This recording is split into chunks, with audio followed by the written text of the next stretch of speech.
दादा माई वाले मंदिर बाकनेर में 51 दिन का महायज्ञ संपूर्ण हुआ, जिसके संपूर्ण होने पर talent of India magazine and talent of India news ने कुछ महत्वपूर्ण जानकारी ली। पंडित जी एक चीज़ जानना चाहेंगे, हमारे भगत भी इस चीज़ को जो है, क्योंकि देखिए पूजा पाठ हमारी कोई भी संस्कार है, अगर उसके बारे में अगर विधि विधान से अगर जो लोगों को पता हो तो शायद उसका अच्छी तरह से वो पालन कर सकें और उसका फल भी ले सकें। तो जो यज्ञ जो किया जाता है उसमें जो सुहा बोला जाता है वो क्यों बोला जाता है और क्या वो सभी को बोलना ज़रूरी होता है? हाँ, स्वाहा जो है ना जी, स्वाहा अग्नि की पत्नी का नाम है जी। ठीक है, स्वाहा अग्नि की पत्नी का नाम है। इसका वर्णन शिव पुराण में है, श्रीमद् भागवत में इसका अच्छे से पुराण वेदों में है, इसका वर्णन आया है। क्योंकि जब तक किसी वस्तु को हम अपने प्रिय तक नहीं पहुंचा दें तब तक उसकी पूर्ण नहीं होती है। इसलिए स्वाहा के द्वारा जिस देवता को दिया जाता है वो वहाँ तक पहुँचा जाता है। स्वाहा जो अग्नि की पत्नी का नाम है, अपनी प्रियतम प्रियतम जो भी आम वस्तु देते हैं, अर्पण करते हैं, उसके उच्चारण स्वाहा बोलते हैं। इसका वर्णन शिव पुराण में, श्रीमद् भागवत में और वेदों में काफ़ी जगह अग्नि का जो है इन ऋचाओं का वर्णन किया गया। तो अग्नि प्रज्वलित करते समय किन मंत्रों का उच्चारण करना चाहिए? अग्नि का आह्वान किया जाता है, अग्नि की जीवाओं का पूजन किया जाता है और हवन कुंड का पूजन किया जाता है।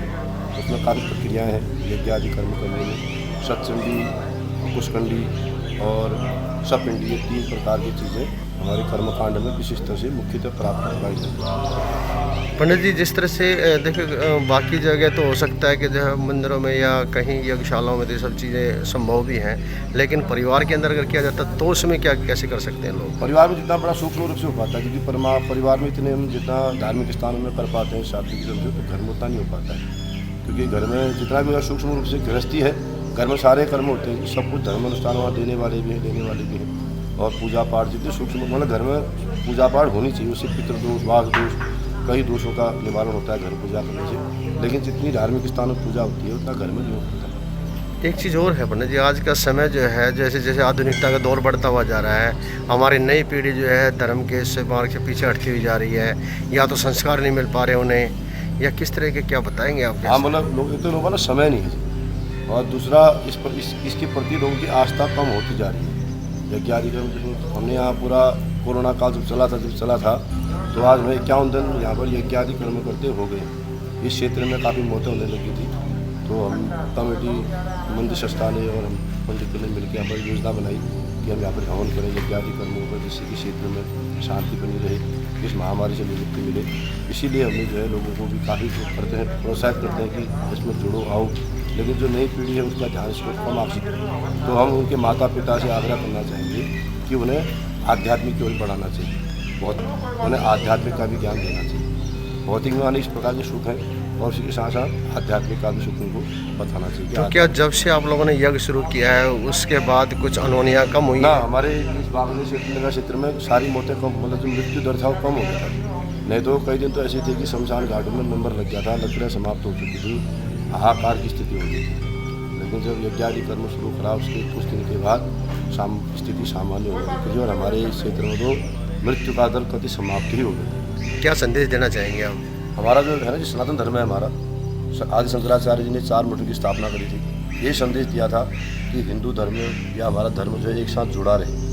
यहाँ तक कि नेपाल तक के मंदिर में उन्होंने हिंदुस्तान के पुजारी को स्थापित किया था और वहाँ के पुजारी को यहाँ स्थापित किया था, दक्षिण के उत्तर में, उत्तर के दक्षिण में। तो शंकराचार्य जी ने नींव रखी थी हमारे संस्कृति को बचाने की। इसलिए मैं सभी लोगों के माता पिताओं से ये अनुरोध करना चाहूँगा कि अपने बच्चों को आप इस ओर संस्कारित करें, उन्हें बताएँ। ठीक है, शिक्षा भी दें उन्हें, लेकिन इस प्रकार शिक्षा भी दें कि हमारी संस्कृति क्या थी और हम क्या थे, हमारे पूर्वज क्या करते थे।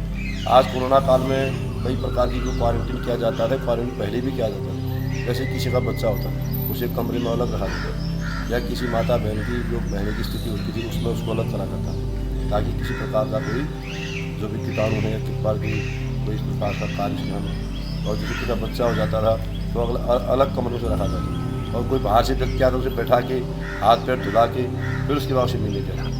यही कोरोना में ये क्वारंटीन किया जा रहा है, इसी प्रकार से सोशल डिस्टेंसिंग से उठा देते हैं। बाकी हम अपने बच्चों को अपने परिवार के माता पिताओं से अनुरोध करेंगे कि बच्चों को अच्छा संस्कार दें, शिक्षित बनाएं और उन्हें आध्यात्मिक की ओर बढ़ाएं, ताकि हमारा ये संस्कृति बची रहे, हिंदू धर्म आगे बढ़े और बढ़ता रहे। क्योंकि आने जितने भी यहाँ बैठे थे जिनके बाद उनके बच्चों का नंबर है, तो जो बच्चे आगे बढ़ करेंगे तो आगे संस्कृति हमारी बढ़ी जाएगी, वरना यहीं पर इसका स्टॉप है।